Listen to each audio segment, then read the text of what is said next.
Guys, check this auto. This is a AL4 na custom build. Binago na nila.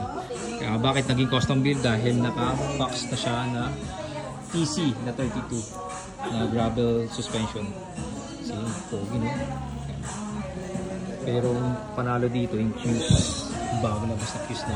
This is sa entry level mismo ng ano na Shimano. Ang laki ng kaset, oh. Sheesh! Ang ganda. Yeah, well, sa weight, when it comes to weight, mas mabigat-bigat na compare mo sa ano.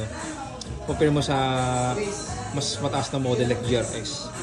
Pero kahit pa paano, na-accommodate niya mismo yung ano, yung sa laki ng mismong cassette na yan, di ba? So, yan. Tapos naka 1x lang siya na fuse. Pero naka-oval to. Oh! Grabe ah. Oval.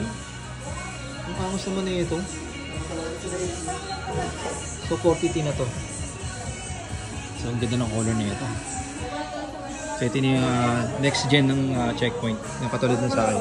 Same pa rin, mayroong mga mounting dito. Ayan. Ayan o.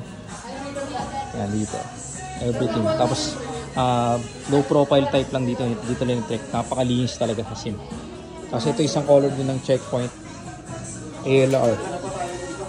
So na-quiz din to. Ang ganda ng color nito. Pogi. Hindi tayo matrack dito. Steel. Ganda oh. Naka-oval. So stock na pala itong oval talaga. Oo so. Pero nag-extra ako. So ito yung checkpoint. ALR4. Kita nyo na lang sa screen na yung magkano presyo na ito. Okay? Alright. Tayo sa Dance Bike Shop Makati. So available siya dito.